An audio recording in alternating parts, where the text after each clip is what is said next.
हम इंद्रलोक से दूसरी मेट्रो चेंज कर रहे थे, एकदम से भीड़ हवा से ना मम्मी का पल्ला भी मैं गेट के अंदर फंस गया और एक गेट एकदम से बंद हो गया।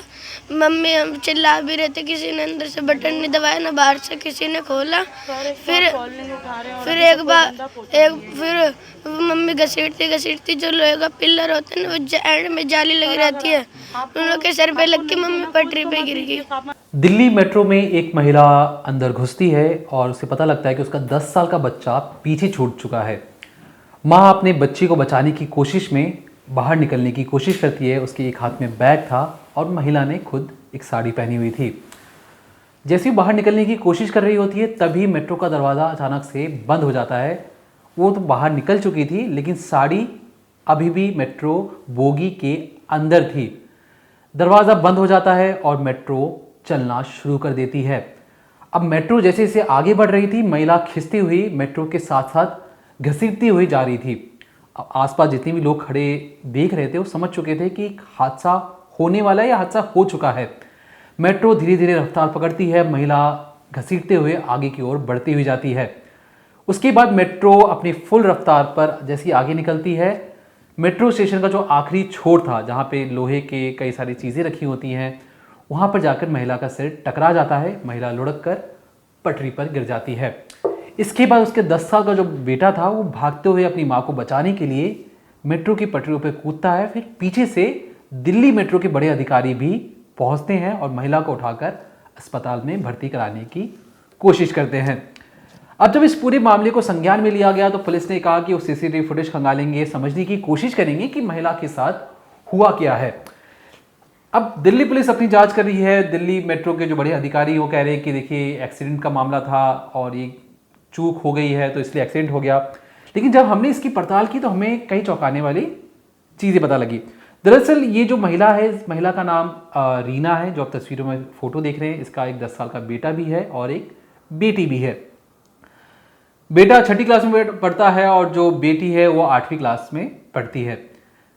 रीना के जो पति थे उनकी 2014 में मौत हो जाती है किसी बीमारी की वजह से, और जो उनके पति थे वो भी सब्जी बेचा करते थे। रीना खुद भी सब्जी बेचकर अपने परिवार का पालन पोषण कर रही थी। अब हुआ यूँ कि रीना को अपने मायके मेरठ जाना था किसी शादी के फंक्शन को अटेंड करने के लिए, जिसके लिए क्योंकि एग्ज़ाम का दौर चल रहा था तो अपनी बेटी को वो घर पर छोड़कर गई थी ताकि वो प्रिपरेशन कर सके। बेटी को लेके गई थी नागलोई से, जो 8 या 9 स्टेशन दूर इंद्रलोक है, वहाँ पर वो उतरती है। ग्रीन लाइन मेट्रो स्टेशन को छोड़कर इंद्रलोक से उसे रेड लाइन मेट्रो स्टेशन पकड़ना था। शायद वो कश्मीरी गेट जा रही थी बस पकड़ने के लिए, क्योंकि मेरठ में उसे शादी अटेंड करने जाना था। तो कश्मीरी गेट बहुत बड़ा हब है बस स्टैंड का।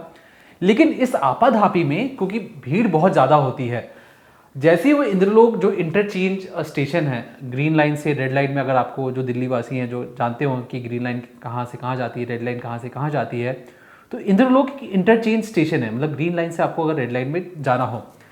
इस आपाधापी में क्या हुआ कि बहुत ज़्यादा भीड़ थी, लोग सोच रहे थे कि किसको पहले मौका मिले, कैसे सीट मिल जाए। तो रीना भी इसी कोशिश में थी। अब भीड़ ज़्यादा होने की वजह से उसने सोचा कि क्यों ना आखिरी बोगी, जो मेट्रो की जो आखिरी बोगी है उस पर जाकर जगह शायद मिल जाए और वहाँ पे भीड़ कम भी होगी। अब इस भीड़ में वो आखिरी बोगी तक तो पहुँच जाती है। जैसे ही अंदर दाखिल होती है वो देखती है कि उसका जो बेटा है वो अभी भी बाहर रह गया है, बैग सहित वो अंदर आ चुकी थी। बेटा अपनी माँ के लिए रोना शुरू कर देता है। अब रीना को लगता है कि कहीं मेट्रो चालू ना हो जाए, तो बाहर निकलकर अपने बेटे के पास जाने की कोशिश कर रही थी।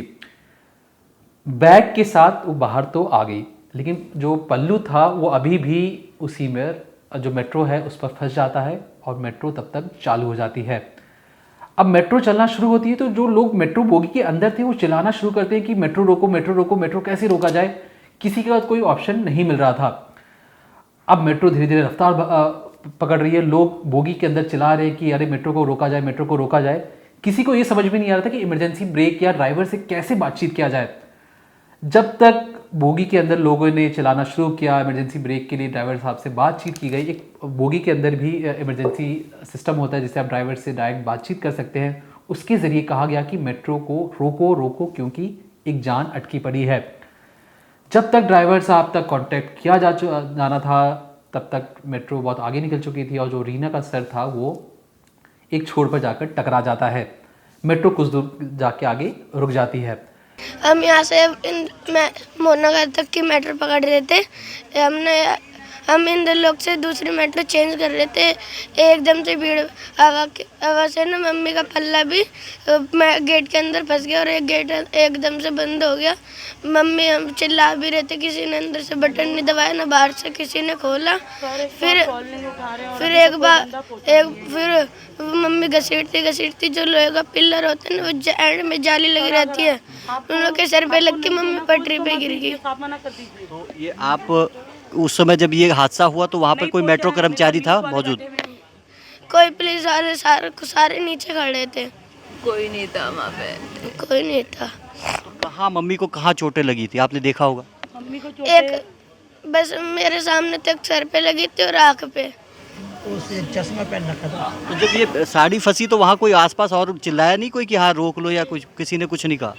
अब मम्मी और मैं ही चिल्ला रहे थे। फिर एकदम से फिर मम्मी के घसीटते लोहे के पिलर पे लग के फिर मम्मी गिर गई। जो दावा किया जाता है कि दिल्ली जो मेट्रो है वो सबसे सेफेस्ट है, क्योंकि यात्रियों का ध्यान रखा जाता है और हमेशा दिल्ली में कोई भी ट्रांसपोर्ट हो, दिल्ली मेट्रो सबसे सेफ मानी जाती है। लेकिन ये जो हाल की घटना है, ये जो गुरुवार को हुई थी, 10 दिसंबर को हुई थी, ये कहीं ना कहीं सवालिया निशान खड़ा करता है दिल्ली मेट्रो की सुरक्षा व्यवस्था पर। और सबसे बड़ा सवाल कि अगर किसी मुसीबत में किसी को मेट्रो तुरंत रोकनी पड़े तो ऐसा कौन सा काम, कौन सी सेफ्टी मेजर्स हैं जिससे यात्री ड्राइवर तक या यात्री खुद, जैसे ट्रेनों में इमरजेंसी ब्रेक के लिए चेन पुलिंग सिस्टम होता है, तो ऐसी कौन सी व्यवस्थाएं दिल्ली मेट्रो की बोगी के अंदर है कि मेट्रो को फौरन रोका जा सके।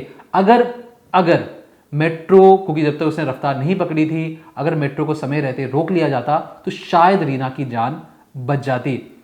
अब दिक्कत यह है कि जो पीड़ित परिवार है, उनके एक बेटा है 10 साल का, बेटी है, दोनों अनाथ हो चुके हैं।